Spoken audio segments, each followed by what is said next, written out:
Imagine you are a general. You have 3,000 men under your command. Rifles, artillery, supply lines, telegraph wires stretching across 2 countries. You have maps, you have scouts, you have dogs trained to follow a scent through mountain passes.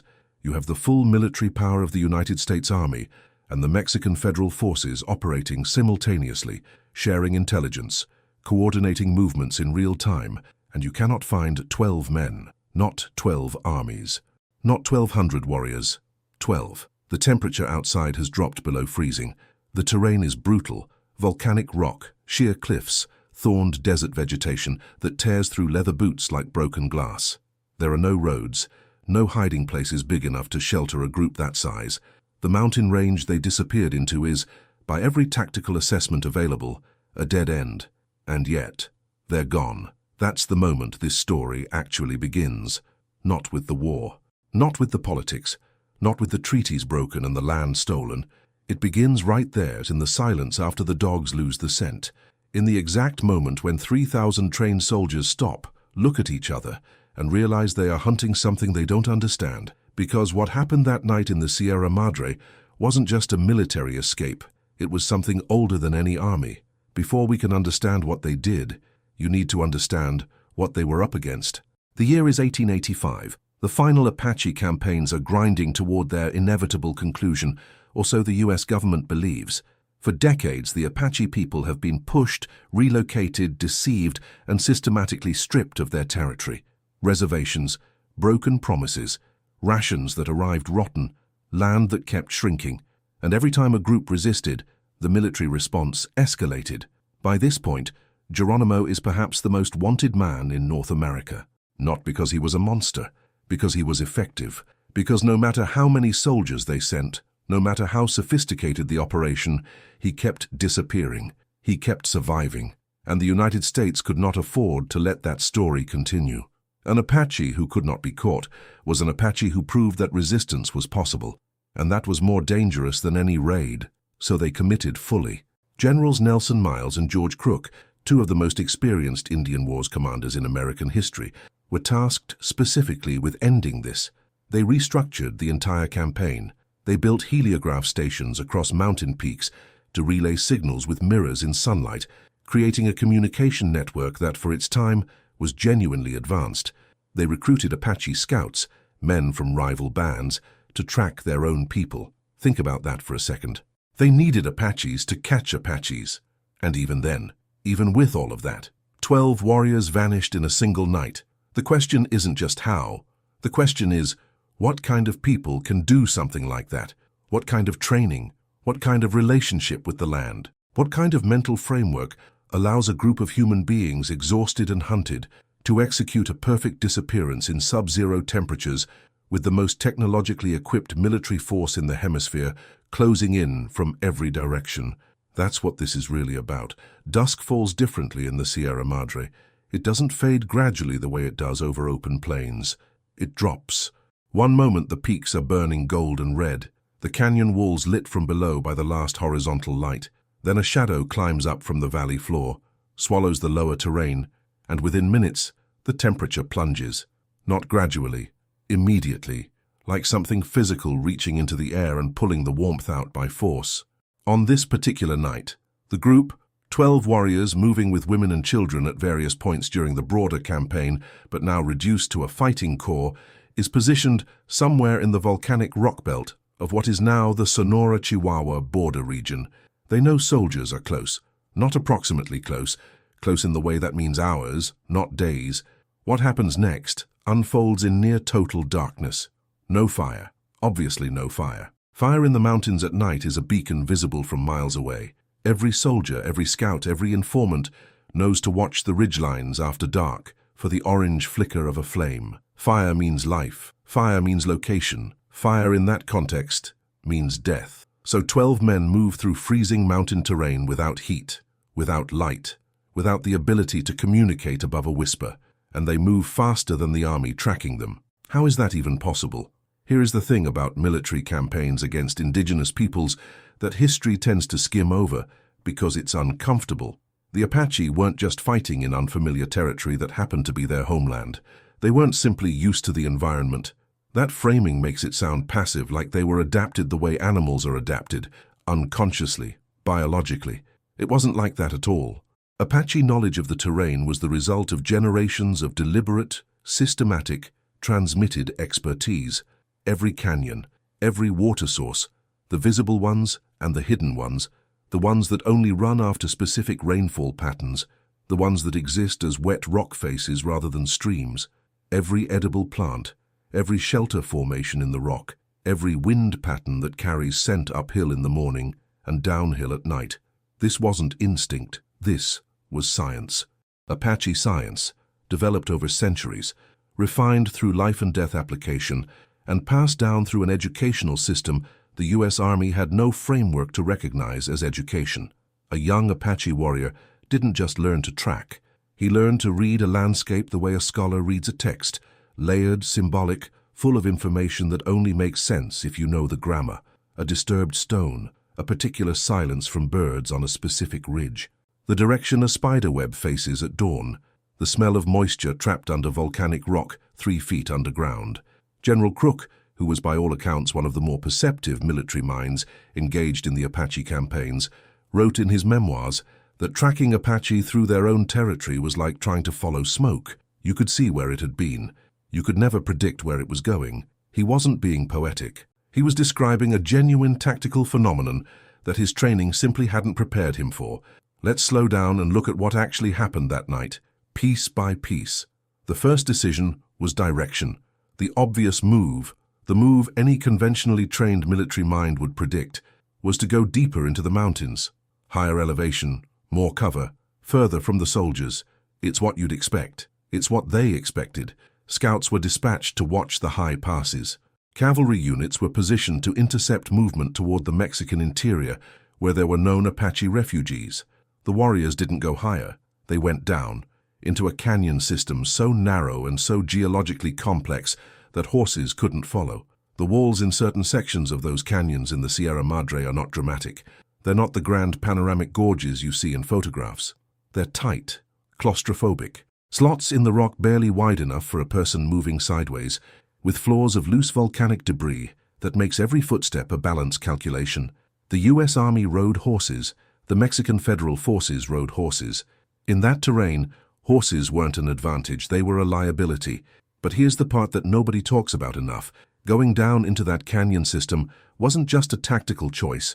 It was a specific, memorized route. Those 12 men knew exactly where they were going. They had, in all likelihood, used that route before, or been told about it in the precise oral cartography that Apache culture maintained. Not a vague description, specific, step counts, landmarks in the dark, the sound of a particular underground water source that tells you you're at the correct junction, in total darkness, in freezing temperatures, moving quietly enough that the soldiers above couldn't hear them. This is the part that tends to get smoothed over in historical accounts. The sheer technical difficulty of what they did, because it wasn't courageous in an abstract sense. Courage is easy to romanticize. It was technically demanding in a way that most people today, with GPS and thermal gear and lightweight equipment, would struggle to replicate even with preparation. They were doing it cold, hungry, hunted, and in the dark. We need to talk about the cold. Because the cold is a character in this story, hypothermia doesn't announce itself. That's the insidious thing. It creeps. First your extremities go numb, fingers, toes, the tips of your ears. You stop feeling them, which feels, paradoxically, like relief. Then your core temperature starts dropping, and your thinking goes cloudy. You start making decisions that seem logical but aren't. You might feel warm suddenly. You might want to stop moving. You might convince yourself that resting for just a moment won't hurt. In military history, more soldiers have died from cold than from combat in certain campaigns. The winter of 1885-1886 in the Sierra Madre was brutal, even by the standards of a region known for brutal winters. The Apache relationship with cold was not the absence of suffering. Let's be clear about that. They suffered. They felt what everyone feels. The numbness, the fatigue, the way cold makes your muscles slow and your decisions questionable. The difference was what they did with it. Apache endurance training, particularly for warriors, involved deliberate exposure to cold water, cold air, and cold terrain from childhood, not as punishment, as curriculum. The point wasn't to make them immune to cold. The point was to make cold familiar, to prevent the psychological panic that cold triggers in people who aren't used to it, to allow the body to keep functioning under conditions where an unfamiliar person would freeze up, literally and mentally, and stop. Movement is heat. This is basic thermodynamics. A body in motion generates warmth from the inside. A body that stops, especially a wet or underdressed body, loses heat to the environment faster than it can generate it. So they kept moving. Even when every instinct said stop, even when the terrain demanded slowness and the dark demanded caution and the cold demanded rest, they moved. Now here is where the story gets complicated and darker. Among the forces hunting them were Apache scouts, men from other bands, White Mountain Apache, Yavapai Apache, groups who had, for various complex reasons involving survival, coercion, and intertribal politics, allied with the U.S. Army. Some of them were extraordinary trackers. Some of them were hunting Geronimo's people with genuine intent, and still they couldn't find them. This tells you something important. This wasn't about one group knowing the terrain and another group being outsiders. The Apache scouts knew the terrain too. They understood the tracking methods. They could read the same signs. They knew the psychology. And they still lost the trail, which means what happened that night transcended terrain knowledge. What happened was something more specific, a small group exploiting a very particular set of conditions in a very particular place, using knowledge that was hyper-local, the kind of knowledge that isn't general Apache expertise, the kind that comes from having been in that exact canyon, on that exact ridge, in those exact conditions before. When the scouts lost the trail in the canyon system, they didn't immediately report failure. They circled, widened their search, looked for the places where 12 pairs of feet should have disturbed the volcanic gravel. Nothing. It was as if the earth had simply absorbed them. We should talk about the man himself, because Geronimo is one of the most misunderstood figures in American history, buried under layers of mythology that go in opposite directions, either demonized as a savage or romanticized as a symbol until the actual human being disappears. The actual human being was a military strategist of remarkable sophistication. He was not a chief in the traditional political sense. He had no hereditary authority. What he had was something harder to define and more powerful in practice, the kind of credibility that comes from being right, repeatedly, under lethal conditions. People followed Geronimo because following Geronimo had consistently meant surviving. His core strategic principle, repeated across multiple campaigns and documented by both Apache oral history and U.S. military records, was this: never fight on your enemy's terms. That sounds obvious, but watch how completely he applied it. When the army brought more soldiers, he didn't bring more warriors. He brought fewer. Smaller groups move faster, leave less sign, require less food, make fewer decisions. When the army built communication networks, he moved at night, when their heliographs were useless. When they brought Apache scouts who could track, he moved through terrain where tracking was geometrically harder, not just difficult terrain, but terrain with specific properties that degraded tracking evidence. Volcanic rock leaves no footprint. Think about that. Limestone, soil, sand, all of these surfaces retain impression. Volcanic rock, particularly the chunky, irregular basalt common in the Sierra Madre, does not compress under a footstep. You can walk across it and leave nothing. No indentation, no displaced material, no sign that a human being was ever there. Geronimo knew this. He'd known it his entire life. The army learned it slowly, expensively, and too late. Around 3 in the morning, and we have to reconstruct this from the gaps in military records, from Apache oral accounts, from the physical geography, the group reached the other side of the canyon system. What that means in practical terms is that they had crossed from the area of active military pursuit into a zone that the army, logistically, could not reach before dawn. They had a window, not a large one, not a comfortable one, but a window. They didn't stop. This is one of the most psychologically fascinating elements of the entire story. After hours of movement through darkness, through cold, through terrain that demanded constant concentration, they didn't stop when safety became possible. They extended the margin. They kept moving until safe became certain, until the window wasn't just open, but locked behind them. This is a specific kind of mental discipline that military psychologists have a term for now.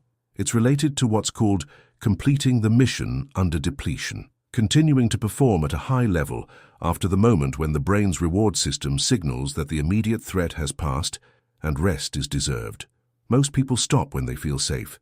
Elite performers, soldiers, athletes, survivors, stop when they are safe. There's a difference, and that difference is enormous.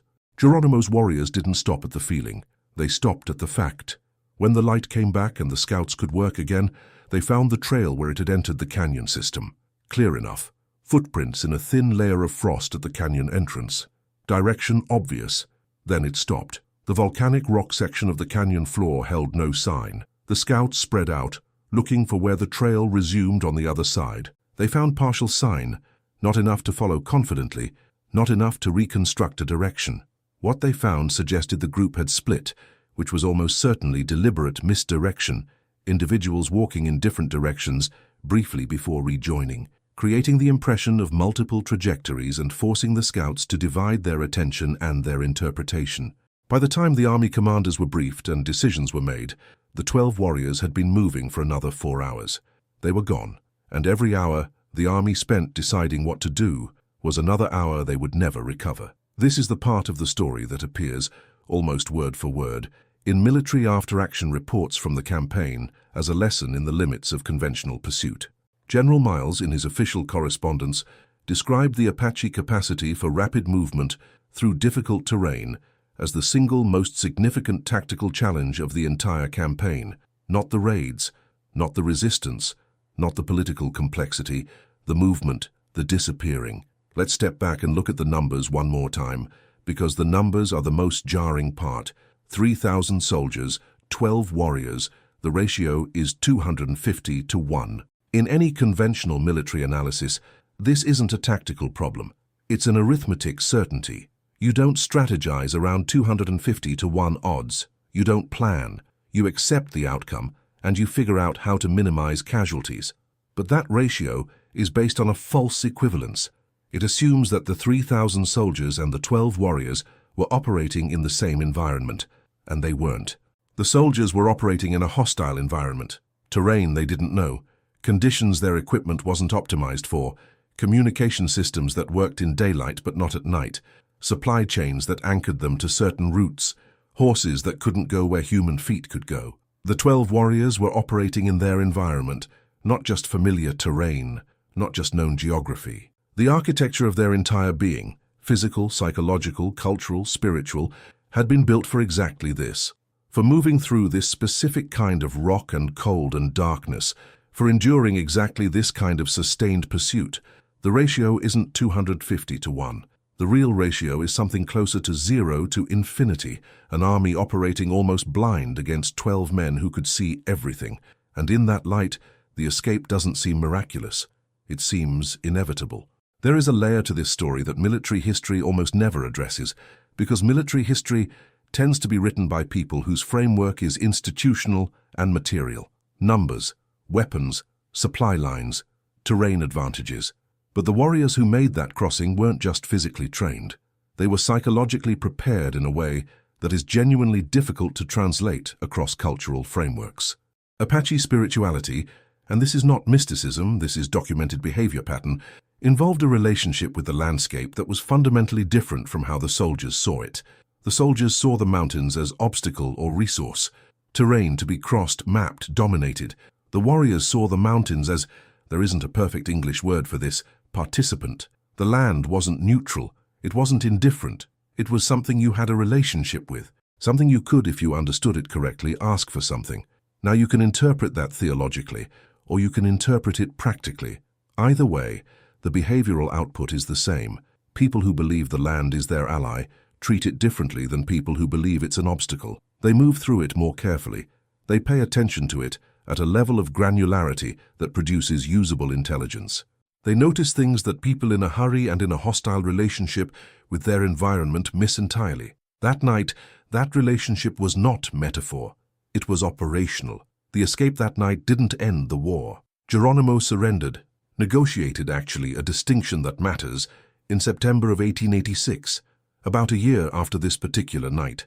He surrendered, not because he was caught, not because his people were defeated in the field. He surrendered because there was nowhere left to be free. The territory had been so comprehensively militarized, the informant network so thoroughly developed, the pressure so unrelenting, that the cost of continued resistance had become unbearable to the people he was responsible for.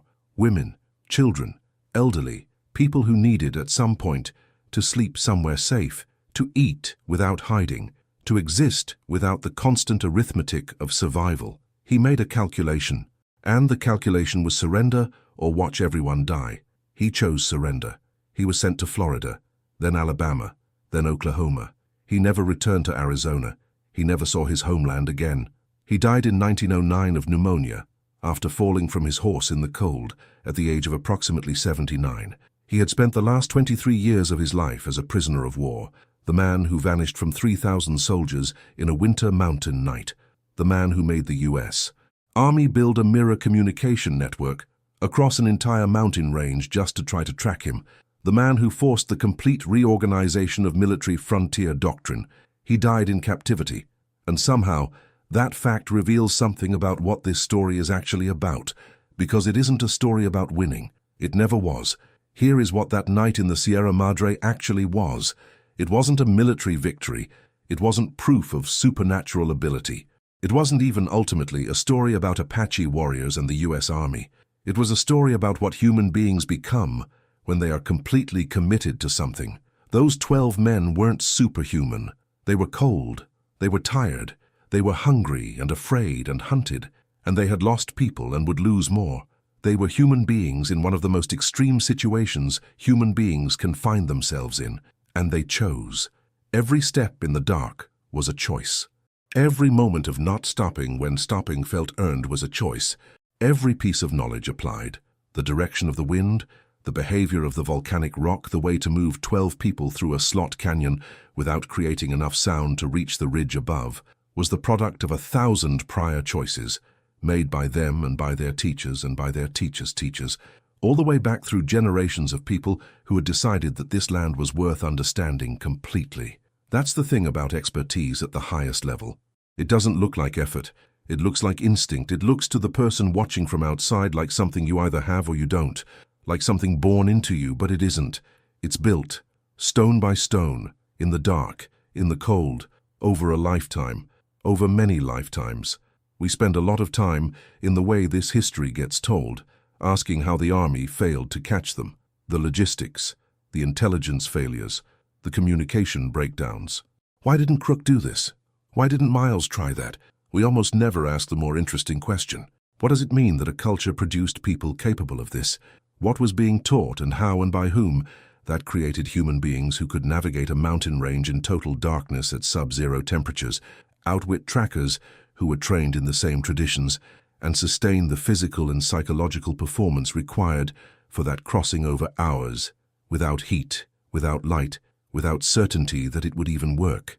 Because whatever that was, whatever that system of development was, it worked. It worked so well that 3,000 of the best-equipped soldiers in the hemisphere couldn't find them. It worked so well that we are still talking about it. The Apache educational system, if we can use that word for something that looked nothing like a classroom, produced in extreme conditions human beings of extraordinary capability, not selected for, not lucky, developed, deliberately, through a process that took human potential seriously, in a way that most modern systems don't come close to. That's worth sitting with. When the Apache were confined to reservations, when the land was taken and the ceremonies were banned, and the children were sent to boarding schools where speaking their language was punished, when the oral transmission that carried the hyperlocal geographic knowledge, the canyon routes, the water sources, the seasonal patterns, the names of things that had no English equivalent, was interrupted. What was lost wasn't just culture in the abstract sense. What was lost was a body of knowledge about how to survive on this specific piece of the earth that had been accumulating for thousands of years. Knowledge that no map contains, knowledge that no textbook captures, knowledge that exists only in the transmission from person to person, from grandmother to grandchild, from warrior to apprentice, from elder to boy sitting by a fire in the dark, learning the names of things that matter. Some of it survives. Apache communities have worked, are working, with enormous effort and against enormous obstacles, to preserve and revive what remains. Language programs, cultural education, the painstaking reconstruction of knowledge from fragments, but some of it is gone. And the going happened not as accident but as policy. deliberately, systematically, because the people who designed that policy understood, at some level, that the knowledge was dangerous, that a people who knew their land completely were a people who could not be fully controlled. The 12 warriors who vanished into the Sierra Madre on that winter night proved it.